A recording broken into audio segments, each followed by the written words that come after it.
কোচবিহারের শব্দ দূষণ রোধে কড়া পদক্ষেপ নিল সদর ট্রাফিক পুলিশ। মঙ্গলবার স্টেশন চৌপথি এলাকায় বিশেষ অভিযান চালিয়ে বিভিন্ন বেসরকারি স্কুল বাস ও যাত্রীবাহী বাসে বেআইনি এয়ার প্রেসার হর্ন ব্যবহারের বিরুদ্ধে ব্যবস্থা নেওয়া হয়। অভিযানে নেতৃত্ব দেন কোচবিহার সদর ট্রাফিক থানার ওসি সুরেশ দাস। পুলিশ সূত্রে জানা গিয়েছে, দীর্ঘদিন ধরে এয়ার প্রেসার হর্নের বিকট শব্দে সাধারণ মানুষকে সমস্যার মুখে পড়তে হচ্ছিল। বিশেষ করে স্কুল, হাসপাতাল ও জনবহুল এলাকায় এই ধরনের হর্নের ব্যবস্থা নিয়ে একাধিক অভিযোগ জমা পড়েছিল। সেই অভিযোগের ভিত্তিতে মঙ্গলবার বিশেষ অভিযান চালানো হয়। অভিযান চলাকালীন বিভিন্ন বাসে ব্যবহৃত হর্ন পরীক্ষা করে দেখা হয়। যেসব গাড়িতে বেআইনি এয়ার প্রেসার হর্ন পাওয়া যায় সেগুলি তাৎক্ষণিকভাবে খুলে ফেলা হয়। পাশাপাশি সংশ্লিষ্ট গাড়ির চালক ও মালিকদের বিরুদ্ধে মোটরযান আইন অনুযায়ী জরিমানাও করা হয়। ট্রাফিক পুলিশের দাবি, এয়ার প্রেসার হর্ন শুধু শব্দ দূষণই বাড়ায় না, বয়স্ক মানুষ, অসুস্থ রোগী এবং পড়ুয়াদেরও চরম অসুবিধার মধ্যে ফেলে। তাই জনস্বার্থে এই ধরনের হর্ন ব্যবহারের বিরুদ্ধে নিয়মিত নজরদারি চালানো হবে। পুলিশের পক্ষ থেকে গাড়ির মালিক ও চালকদের ট্রাফিক আইন মেনে চলার আবেদন জানানো হয়েছে। পাশাপাশি সতর্ক করা হয়েছে, ভবিষ্যতে বেআইনি হর্ন ব্যবহার করতে ধরা পড়লে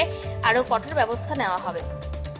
এই যে প্রেসার হর্ন লাগাচ্ছে কি না পেয়েছে, এটা তো এখানেই ছিল, আমি এটা বলতে পারছি না এটা প্রেসার হর্ন কিনা।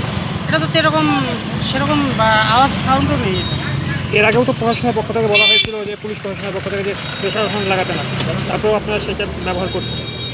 সেটা আমি তো গাড়িতে ওঠার পরে এটাই হর্নে পাইছি, তো এর থেকে বেশি কিছু আমি চেঞ্জ করি, সেটা কোম্পানি জানতে হবে। কি নাম আপনার? আমার নাম ভাস্কর। কোচবিহার থেকে প্রিয়া সাহার রিপোর্ট, টাইমস 14 বাংলা। উজ্জ্বলতা হারিয়ে গেছে, স্পট পড়ে গেছে, ব্রণ ভর্তি, তাই আর দেরি না করে আজই আসুন রায়গঞ্জের চণ্ডীতলায় হেলথ প্লাস মাল্টি স্পেশালিটি ক্লিনিকে এবং এখানে পান অভিজ্ঞ ডাক্তার দ্বারা ফ্রি স্কিন টেস্ট। আরো বিস্তারিত জানতে যোগাযোগ করুন 9674895169 এই নম্বরে।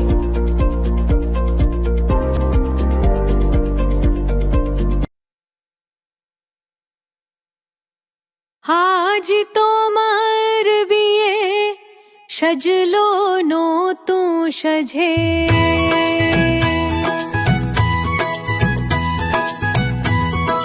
সবার মনেতে আনন্দ,